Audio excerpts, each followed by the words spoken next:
Hey everyone, in this video I'm going to show you all the stuff that I got from the Amherst Train Show in West Springfield, Massachusetts at the Big E.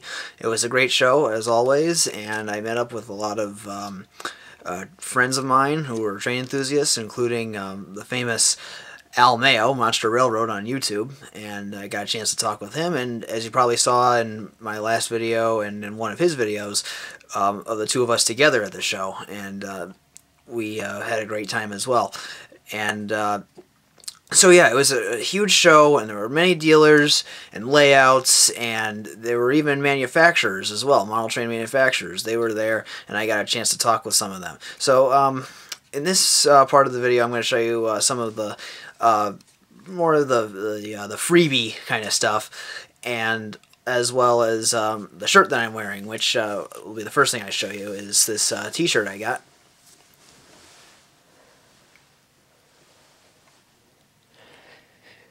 Basically, it's the New York Central's 20th Century Limited and the Pennsylvania Broadway Limited racing each other in Chicago. That's actually the Chicago skyline right there. Yeah, it's these. It's a New York Central Hudson steam locomotive and a Pennsylvania Railroad K4 steam locomotive, and they're racing each other, which they did for a long time. In fact, it says on my shirt right here. It says from 1902 to 1967 is that was the time period when these two trains and railroads went head to head.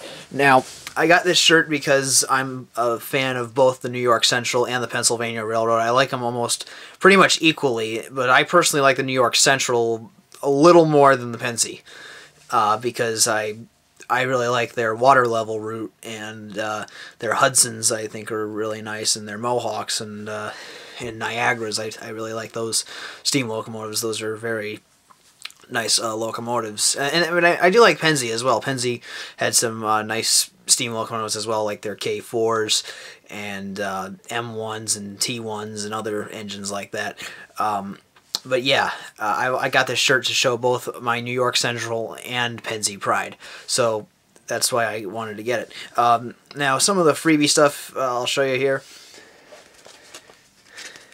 Got a business card from Factory Direct Trains. I met the owner of that company, Joe Grubba. I met him in person, and I actually subscribed to him. I've actually been subscribed to him for I think 2 or 3 years now, and so I get emails from Factory Direct Trains when they have a sale or a pre-order announcement or something like that. It's always good to keep up to date with them, and I even thanked Joe in person for keeping me up to date. That was it was really cool to meet him, and they've got some really cool train stuff there. If you're looking for some good train stuff and you're looking for a good price, then go to factorydirecttrains.com right here, and you might find some good deals on some stuff that you're actually looking for.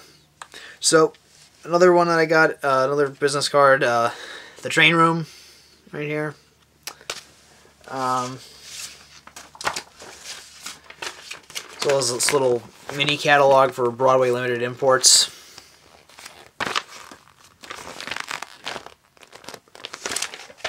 That. I also got the new pamphlet for the Railroad Museum of New England.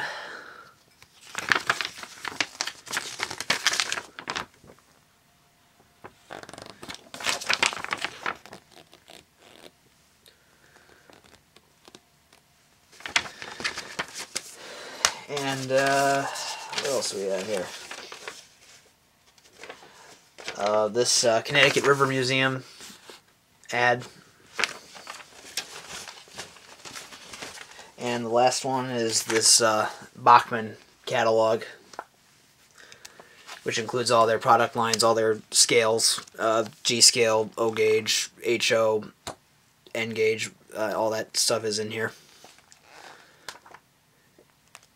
And for those of you who don't know, Bachmann actually bought out Williams. So Bachmann's O-gauge line is their Williams by Bachmann line.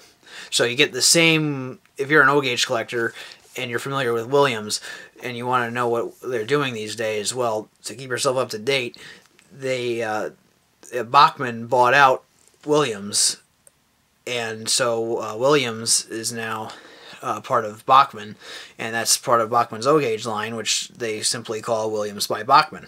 The logo's still the same. It just says by Bachmann on the bottom, and you still have a lot of the original Williams trains. A lot of the same trains down to the body and everything else are the same. So that's what I got. And so that's what I got for a lot of the freebie stuff and the shirt as well. Now, in the next part of this video that we're going to move on to, I'll show you the model train stuff that I got at the train show. And so I'll show you that. And thanks for watching. Okay, so now we're in the model train section of the video, and right here we're looking at this Kansas City Southern boxcar made by Atlas, and it was custom weathered and graffitied by Thoroughbred Models, and it was actually my friend Mike from New Jersey, who works for Thoroughbred Models, who did the weathering on this, and I paid $5 for this boxcar, so you know, I wasn't going to haggle with him to get the price lower because he was a friend of mine, and also he did a good job on it, and it was at a great price. I couldn't argue with that, so I went with it, and I paid $5 for it. It already comes with weathering and graffiti, and that's what I like to look for on freight cars. One downside, and I say this all the time, is that the doors don't open. The doors is molded right into the body, and I just wish that more HO companies would make it so that the doors would actually move on the box cars. It just seems kind of cheap how they just mold it right into the body like that, which is quite unfortunate. But the way it sits, it looks nice with the weathering and graffiti already, so that's really cool. So we'll move on to the next piece that I bought at the Amherst show at the Big E in Massachusetts.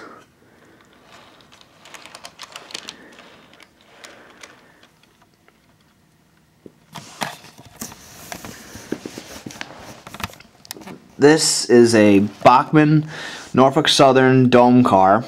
It's number 24 Delaware, which is a real-life piece. This passenger car does survive in real life, and it's part of Norfolk Southern's special passenger train that they have, I believe, for their employees.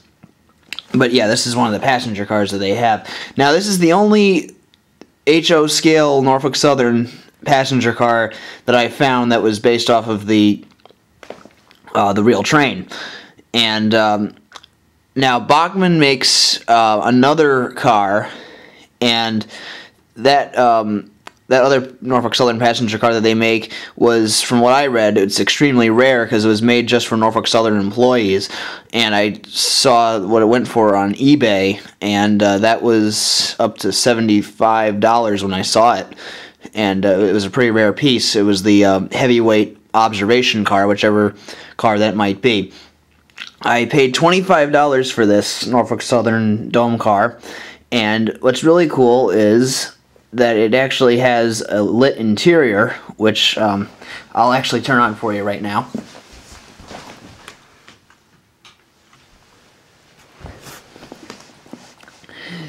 You can't really see it all that well, but the interior is lit, and it's really nice, considering how I paid only $25 for this dome car.